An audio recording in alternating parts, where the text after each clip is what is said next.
Hi plant lovers, this is me again, Nelborn of Nelsborn Plants Souvenir Shop and eco-friendly decorative ornamental plants. Today, I have here an adenium which I need to graft kasi pag i-graft ko siya, mas madali siyang mamumulaklak.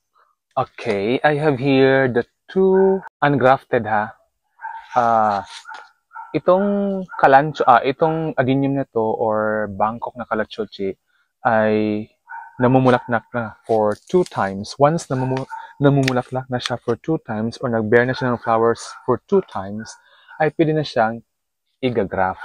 So ito po yung rootstock. Silbi silang dalawa yung rootstock. And with regards to the variety that I'm gonna use as a scion ay ito. Take a look at this one. All of my adenium here in Nelsborn Plant Souvenir Shop, Labason, are double petals. Parang rose siya kung tingnan pag namumulaklak or pag bumuka na yung bulaklak, pag unfurl na yung flowers niya. Double petals po silang lahat. At itong variety na to ay hindi ko siya alam. I think it's Saitong. Since ito, mayroon siyang bulaklak, ito yung gagawin nating scion, this one. So, I'm gonna start now. Mostly sa nakita ko mga video sa YouTube, ay gumagamit sila ng cutter pala. Cutter. But as for me, I will be using the blade kasi mas yung blade, mas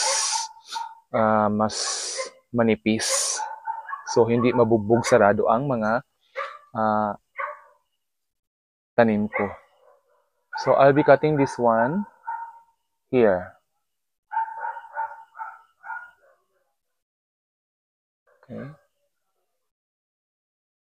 Okay, that's it. Then this will serve as my scion then. Ito, puputulin ko siya dito. Ayan. Then we'll set this aside. Putol pa more. After that, ay kukuha tayo dito. Kuha tayo dito ng magsilbing niya.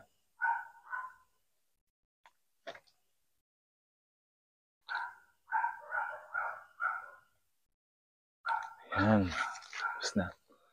Tapos, ipapatong na natin siya. Hayaan natin bulikit.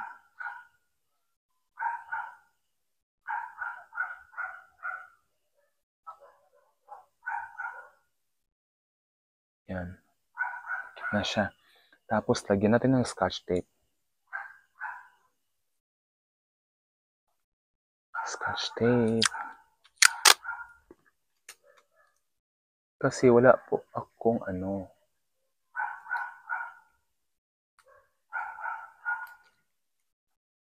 wala po akong yun? Ang tawag ngayon?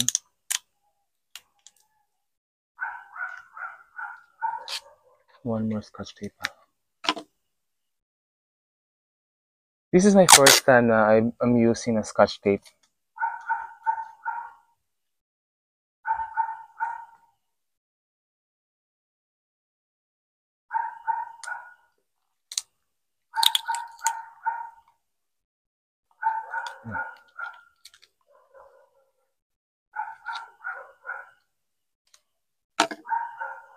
Tapos na yung isa. It's already done. Then, set this aside.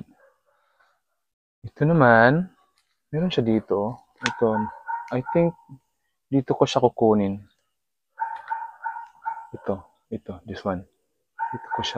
Dito ko siya puputulin.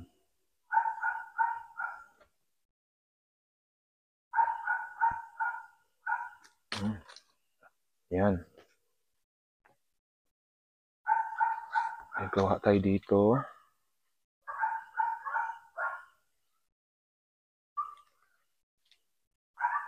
Tapos dyan.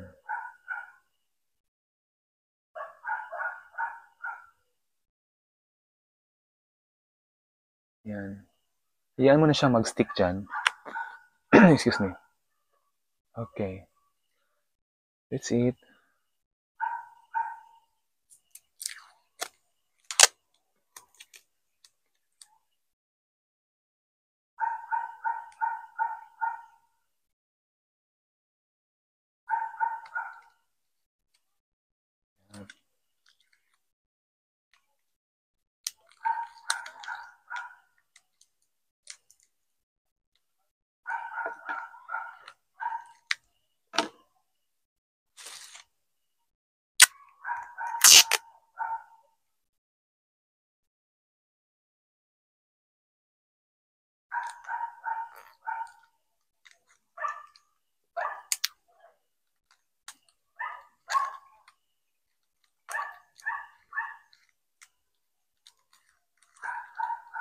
Ganyan. Okay. So, I will set this aside.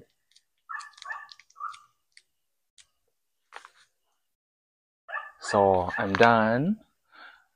Thank you guys for watching. See you next time. Bye-bye.